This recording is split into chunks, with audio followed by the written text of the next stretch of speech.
Program Fayiro ku Mmeeza gy'okyalaba jjukira program eno tugikutuusaako buli lwa Sande ssaawa 5:30 ez'ekiro ne tugiddamu ku Mande ssaawa 4:15 ez'okumakya. Tugoberedde Fayiro y'omukozi wa Centenary Bank eyattibwa omwaka oguwedde. Bwe baamuttira yali amaze okuteekateeka ebintu bye agenda kusenguka ave mukono adde mulago. Wabula kiro ekyo ne bamuttira emukono. Katongera okugoberera.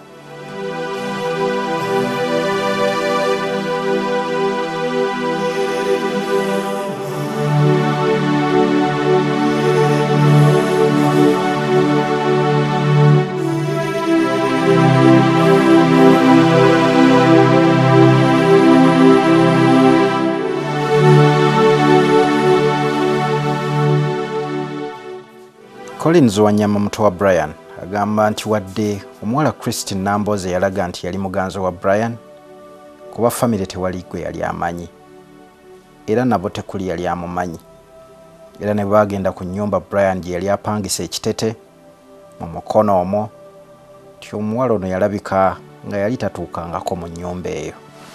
N'ensonga y'omukyalo okulemerako okugamba mbu talina kye yamanya bw'amanya bamukubidde essimu nga omuntu gwe baakuba bamukubira kumpi ne waabeerera ddala wennyini. Naye omukyalo okugamba omuntu abadde agenda okuwasa tewali n'omu akumanyi ku baganda be, ku mikwano gye, ne bakwano b'enfanfe nga neewuwe tomanyiyo tewali na kikumanyi kyawokako ebembwa ey'ewaka nga terina kyekumanyiko. N'amasimu nga galaga nti there is no formal communication of a relationship. Aliko nogezako giteekawo omuntu amaze kufa. Then ne mu ddwaliro we yali manager we bagenda bagitutteyo bagenze omugenzi nga bamutte mu ddwaliro for past aid. We bamusangayo ne bamubuuza gwani ne yeintroducinganga sister w'omugenzi. Ate leeta bamaze omulaga mbayika bamulaba nnyo mu mukono ate n'akyusa mbu she's just a friend. Lwaki yasooka introducinganga sister.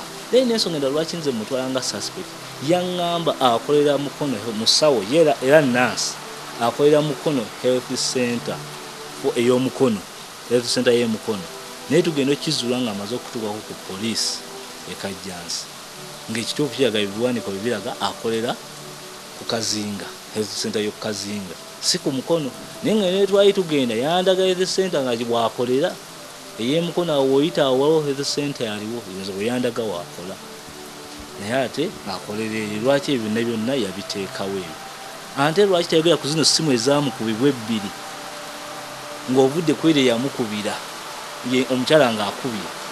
Lwaki tayogera ku zino essimu ebbiri ezaakubibwa omukyala nga sina musirikale gy'akuba essimu eziraga nga Brian alabika baali boogeraganya ng'atuuse ogusooka maybe ng'atuuse n'ogwokubiri maybe ng'amubuuza lwaki tojja tovaayo wansi. Essimu ezebbiri tazoogerawo ku gundi naye nga print out eraga ezo essimu n'abantu abamu eno wansi ku ground bazoogerako. Collins era agamba nti enkolagana ya Ssentebe ne Nambooze naye erimu ebibuuzo bingi ebibalowoozesa nti ababiri bano bandibanga baali mu kkobaane. Then ne lwaki ne chairman saagala mubuusa nnyo maaso lwaki print out ye baatulemesa ogijjayo nga ne ssente tuzisasudde ku investigator yasooka meaning like print out y'essimu ye yali erina bingi byejjayo yo paka nakati nalo nokwaka yo baagaana ogituwa nga n'okugisasula twagisasula dda mu biseera ebya investigation. Ssentebe Kitenda bwe yabuuziddwa ku Nambooze yannyonnyodde nti okuggyako okubeera ssentebe w'ekyalo alina okufaayo eri buli mutuuze talina kinene nnyo kye yali amanyi ku Nambooze. Batuuse ku Centenary bampise era nagenda gye nasanga omukyalo omu omusawo asula mu kisaakaati wali gwe namulaba nenga nti ozi otya eno musawo yaseka mu busesi. Omukyala wali omumanyi? Nali mulaba ku kyalo kuno naye nga tetulina nnyo relation naye lwaga nti asula ku nnyumba za Hajati mutuuze wange. Kaakati luvannyuma nalaba atula ku Land Rover nga omuntu omukulu natandika okulowooza nti abadde ki muganda we mwanyina oba abadde boyfriend. Kati oluvannyuma lwa byonna ebintu abyo bikola ki bo ne beeyongerayo bwe wayitawo ennaku ekola ki enkeera mwami Kiyimba era omutuuze abampita yajja n'essimu eya Beri ye yajja naki n'obupapula ne ssente zaali 2,000 oba saali 3 awo yatusanga nga ntudde ne kaawa azze kulipootinga nti omutuuze we ne Nambooze yaliwo nti eyafunye obuzibu yabadde azze kulaba ki nti oyo omukyalo oyo omusawo nti yafunye obuzibu yabadde ajjeeno ne mubuuza nti obadde omumanyi omuvubuka abeerewo abadde abeereyo nti anze mbadde simanyi byabwe naye ono wenti gwe yabadde ajjiridde. Ssentebe agamba nti abeenyigira mu kukuba Brian nabo tabamanyi kyokka waliwo omuvubuka omu gwamanyiko eri Amukiga eyali avuga bodaboda ku siteegi ye Wantoni gwe baakwata. Waliwo ne be bayitako abo boogera naye batayagala kujjayo mazima nga bajja bamulondoola era bwe twabifuna nti baazirabye nga zijja zigoba naye oluvannyuma abantu obutaagala kweyingiza mu bintu bino nga bw'obiraba gwe tobiraba nti bizibu nnyo olaba ne Kitenda gwe bajja mu bikunta bye atamanyi ku Brian atamulinaako lukongoolo atamulimanyiko ate okutuuka okuba nti ate gwe bayita gwe balowoozaayo nti yalinga omusajja ow'amaanyi ku kyalo kuno tiyayinza okuba Brian n'amumalawo kale abaleki bava olaba nti beesamba ninga nze omukulembeze n'okuvaayo n'oyogera nze nabawa abantu abo kwe batambulidde okutuuka essaawa zino abaaliwo kubanga nze nga kyama nvayo poliisi ekubuuza baani abaaliwo nabawaayo ate ne bawa ne statement mulimu bakyala nno nabakulu abakyala bali mu myaka 5 nali mbakutte nno nabigambo byabwe kuki ku masimu okusigaza obujulizi nti bajja kwegaana bwe baayogeranga ebyo ebigambo ne mbikwatanga ku simu naye ekyakabe esimu baginzibako simu yange baginzibako kale baali bawadde statement wali badde owulira amaloboozi gange nga wedde ekisajja nno kimukiga biri wano nga bigamba ntumwoke tukole kiki naye nga ebisajja munnange taffe tetubimanyi naye nga kwabaddenkako gwe badda gwe bayita mukiga era nze natwala omutawaana banyige mukiga nengamba wa mukiga ani amumanyi nga bamulagiridde Bakali nakola statement naga nti wali mukiga gwe bamanyi wawa Wantoni nitutegezeera poliisi bandoze oluvannyuma nekola ki babayo nekwata mu kigo oyo tose nemukwata we nabulirako ninga mukiga nabulyanga Wantoni nange sibamanyi nnyo kwange siri nnyo wa boda ate si mutuuze wange kati oluvannyuma lwa byonna nkoze statement nnyonnyodde. Geoffrey wowo ku stage ye Wantoni mu mukono agamba nti mu kigo oyo ayogerwako teyali muntu mwangu era bwe baamukwata bo tebeewuunya. Amanyi agetumanyi ga mukiga tetumanyi manyi malala gonna kuba tetumanyi waje yali ava yajja